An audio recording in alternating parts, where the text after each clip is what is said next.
Yang saya mau tanyakan adalah ada isu baru nih Ustaz, masalah Islam Nusantara ini Ustaz. Ke Ustadz Khalid ya. Ya kalau Ustaz Khalid ya.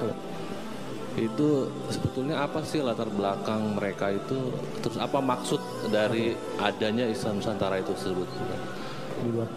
Terus gimana cara kita menyikapi isu-isu yang baru dari Islam ini sendiri Ustaz itu? Apakah harusnya Muslim itu Muslim Nusantara bukan Islam Nusantara gitu ya? Nah itu aja Ustaz. Barakallah. Masalah Islam Nusantara ini, kalau saya ya bahasa saya pribadi, ini orang-orang yang iseng, gitu. Iseng, gak ada kerjaan gitu. Kita harus memiliki program Islamisasi Nusantara. Ya, Nusantara ini Indonesia lebih diislamkan, itu benar. Kalau Islam Nusantara berarti Islam yang mau dinusantarakan, nggak bisa, nggak mungkin. Karena Islam itu memang untuk seluruh alam semesta punya hukum. Semua adat, semua kebiasaan harus ikutin Islam, gitu kan? Harus ikutin Islam. Dan kalau dan teman-teman dai sudah tahu sebenarnya, ini program dari orang-orang yang coba ingin mengelabuhi warna Islam itu. Karena perkembangan Islam sangat pesat, gitu kan? Maka dibuatlah segala macam isu. Saya yakin Anda dengan akal sehat Anda akan bisa memahami kok, gitu kan? Islam itu punya standarisasi hukum. Kalau mau sholat wudhunya, mau di Saudi, mau di Amerika, mau di Indonesia, sama saja wudhunya, sama saja hadap kiblatnya, syarat-syaratnya sama, tutup aurat, bacaannya yang batalin, sama saja. Kita punya standarisasi masalah itu. Jadi yang begini-begini nggak usah dihiraukan. Kita punya landasan Al-Quran dan Sunnah, gitu. Kalau saya melihat ini memang peran para dai yang harus meluruskan, gitu kan. Dan ini tujuannya memang untuk mengelabuhi itu, untuk mengelabuhi. Cukup banyak kita tahu sekarang isu yang dilempar untuk merusak Islam, seperti kasus isu terorisme, isu radikalisme, dan seterusnya lah, beragam macam isu itu. Saya punya pengalaman pribadi dengan satu orang teman Katolik, orang turunan Chinese di pesawat. Waktu saya terbang dari Jakarta ke Surabaya, biasa kalau saya lagi di pesawat, saya sering nanya, kalau memang itu sesama jenis laki-laki, saya tanya, Bapak mau kemana? Mau ke Surabaya. Asal dari mana Pak? Oh saya dari Surabaya. Bapak agama apa? Dia bilang saya Katolik. Oh saya Muslim Pak, dan saya dari Jakarta. Oh iya. Terus kemudian saya lempar pertanyaan, Pak, menurut Bapak Islam itu bagaimana sih? Menurut kacamata Bapak ini. Subhanallah, setengah jam semuanya buruk. Apalagi melihat saya berjenggot begini, mungkin ini teroris nih, biangnya itu. Karena cirinya teroris harus berjenggot, celananya jingkrang, dahinya hitam. Ini semua ciri-cirinya ini. Perempuannya bercadar pakai jilbab, nah ini semua ini. Yang rajin kalau azan ke masjid, yang semuanya tentang Islam yang benar itu. Itu yang disimbolkan. Orang yang tidak pakai akal sehatnya pikir, masuk berpikir. Kalau dia tidak pakai akal sehat, ini benar teroris. Tapi orang pakai akal sehat, masa sih orang baik-baik kemudian dianggap itu teroris gitu kan? Langsung Islam itu keras, Islam itu begini, Islam itu begitu, beragam macam hal. Saya dengarin aja, saya jadi pendengar yang baik. Sampai setengah jam dia ngoceh macam-macam, udah selesai, sudah tidak ada lagi yang dia sampaikan undang-undangnya. Saya bilang, Bapak udah selesai? Dia bilang iya. Pak, itu kan tanggapan Bapak tentang agama saya. Tapi saya ini Muslim, bisa nggak saya jelasin agama saya? Oh dia bilang silakan Pak.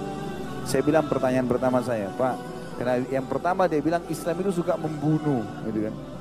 Saya bilang gini, Pak, ini mungkin sekalian informasi pada teman-teman kita yang non Muslim.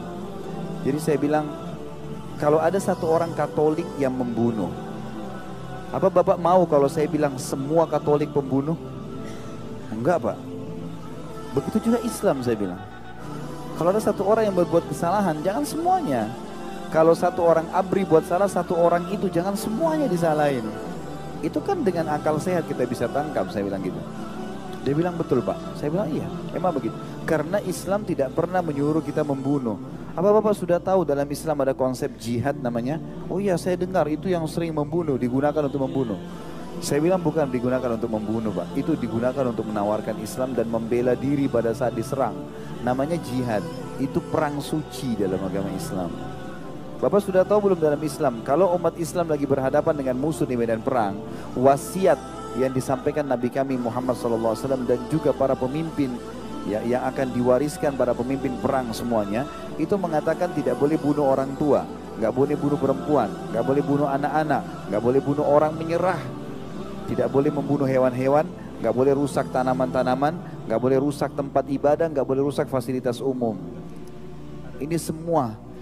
Jadi kalau orang yang dibunuh yang melawan saja, selebihnya enggak.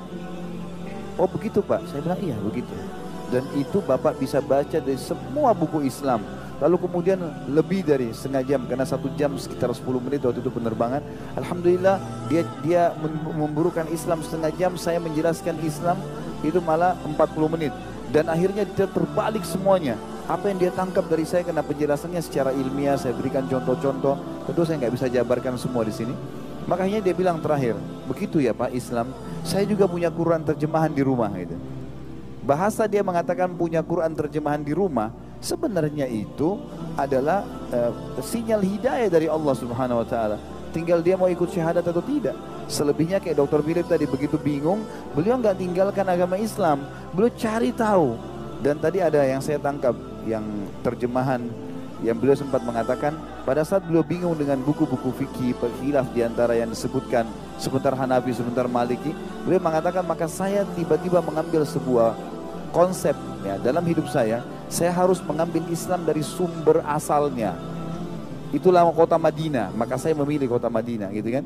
Dan memang benar, belajar dari sana kita temukan sumber yang luar biasa gitu. Jadi saya kembali ke pertanyaan tadi, saya melihat ini sebenarnya upaya saja gitu kan. Dan Allah sudah menjelaskan dalam Al-Quran, Allah pasti akan menerangkan agamanya ini walau karihal musyrikun. Walaupun orang-orang musyrik tidak setuju, orang kafir tidak setuju, tetap agama Allah akan disebarkan olehnya.